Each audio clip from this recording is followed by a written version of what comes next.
Monday, July 20th starts as a typical day for Mary Yoder. She gets up, heads to the office. She sees her first patient somewhere about 8 a.m. On that day, she'd planned to go have lunch with her mother. However, when she got to her mother's house, her mother had already eaten. So she comes back to the office and she has a shake that afternoon, protein shake, and that would have been her lunch. By the end of that day, she's calling her husband, Bill, saying, "Don't get dinner ready for me because I feel horrible right now. I'm not going to be eating." That night, Mary barges through the door, running for the bathroom, vomiting. She has diarrhea. By morning, she just looks like she's on her deathbed. And he says immediately, I put her in the car and we head off to the emergency room. They ran several tests. It wasn't the flu. It wasn't any of the comic stomach bugs going around. She starts having cardiac events in the middle of the night. They resuscitate her with a defibrillator that goes on several times where they actually restart her heart and bring her back. Mary Yoder went through living hell for the last 36 hours of her life. Present at the hospital when Mary does pass away is her husband, Bill, all three of her children, along with Caitlyn Conley, who's the office manager, and her son's on-again, off-again girlfriend. The question is immediately, what happened?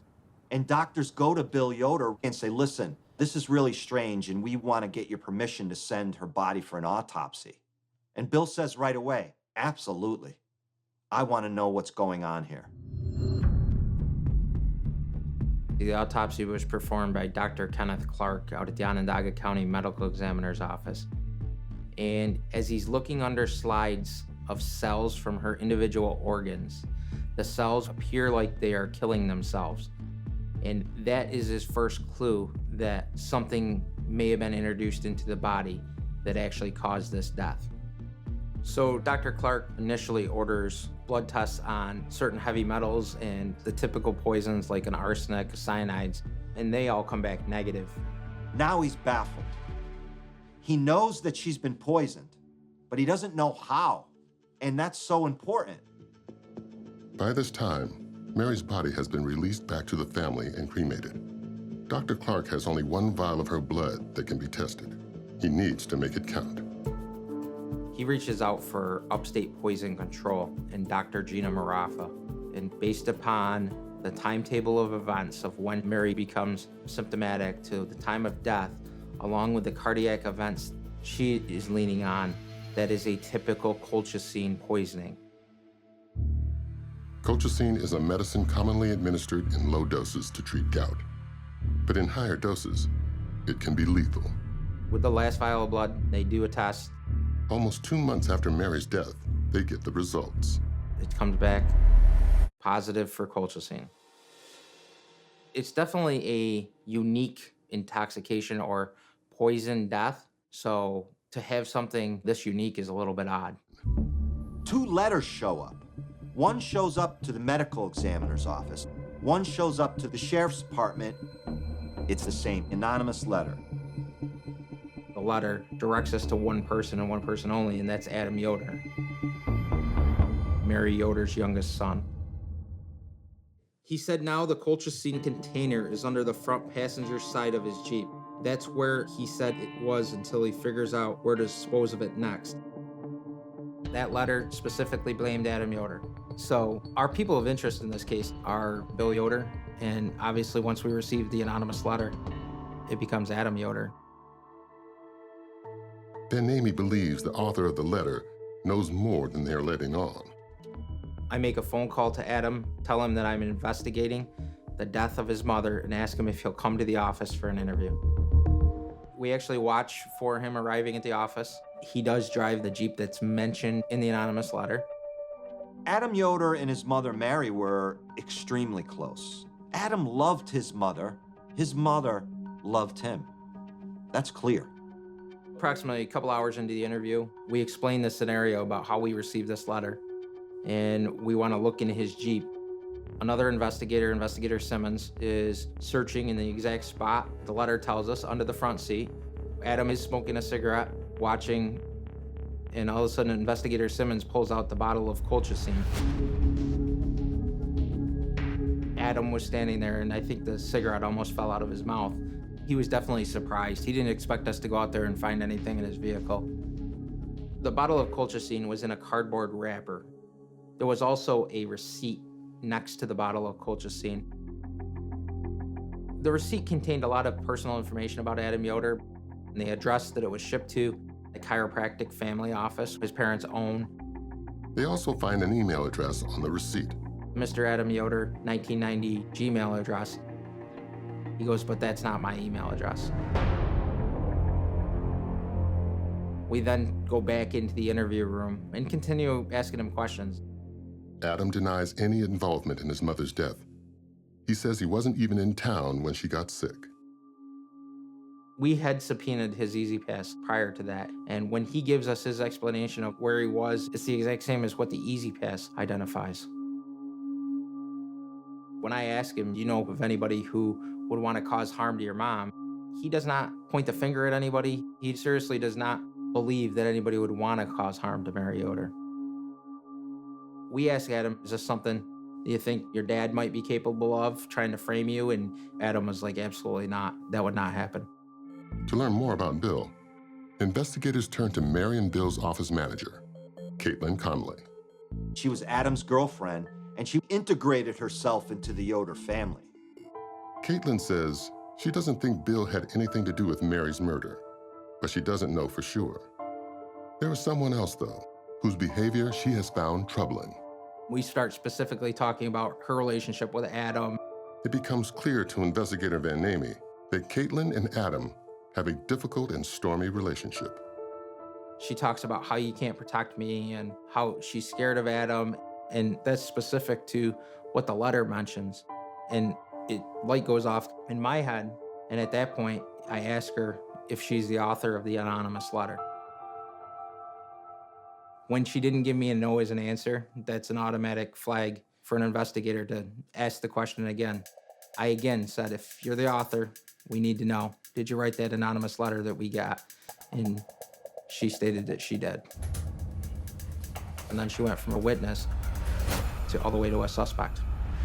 One of the things that we found immediately during the examination of Caitlyn Conley's cell phone was the Mr. Adam Yoder 1990 at gmail.com email address had been added to her personal cell phone as an account on the phone.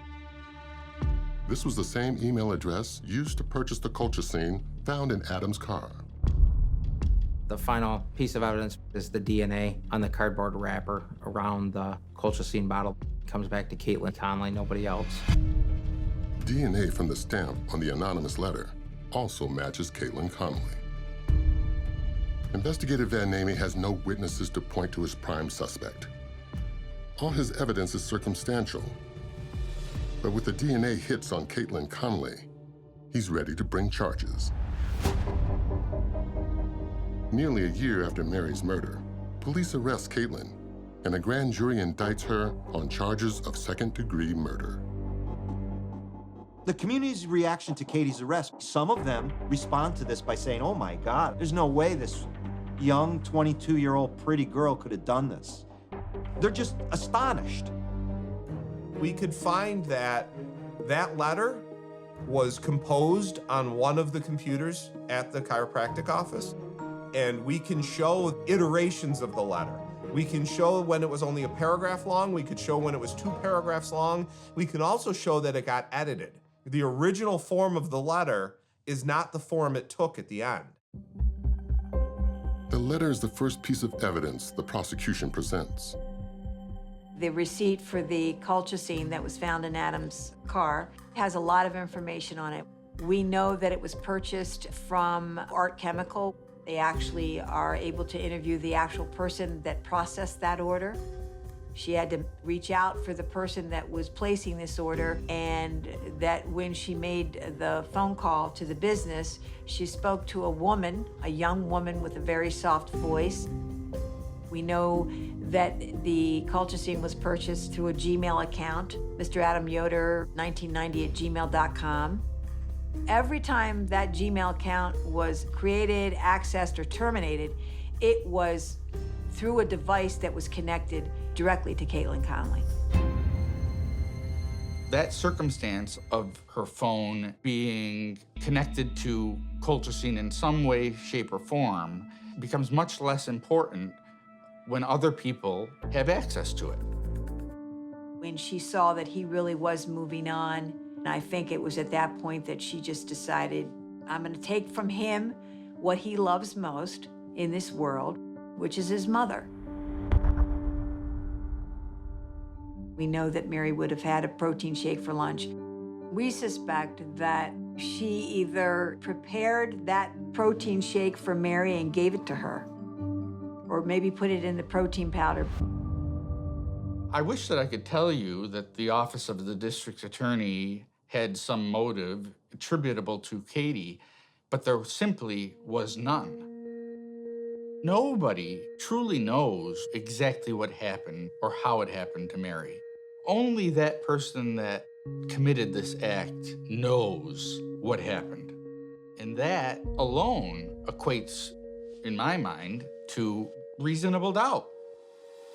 Jurors spend an intense 5 days poring over the evidence, but they still can't agree on a verdict. The judge is forced to declare a mistrial. Because the trial ends without a verdict, the prosecution can try Caitlyn again. Within weeks, District Attorney Scott McNamara announces plans for a second trial. 6 months between trials also gives the prosecution time to hunt for more digital forensic evidence. I knew that the case was going to rise and fall on the forensic evidence. Between the two trials, one of the things we examined in more depth was Adam Yoder's laptop.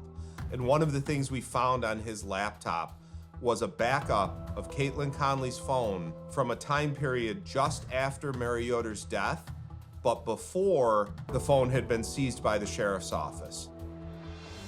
The new evidence included Caitlyn Conley using her phone to conduct research on lethal poisons, also accessing articles that showed the mathematical formulas computing Mary Yoder's weight in pounds to kilograms and then determining the amount of colchicine that would be necessary to kill someone of that weight. There was an actual note in her phone that said, under the seat.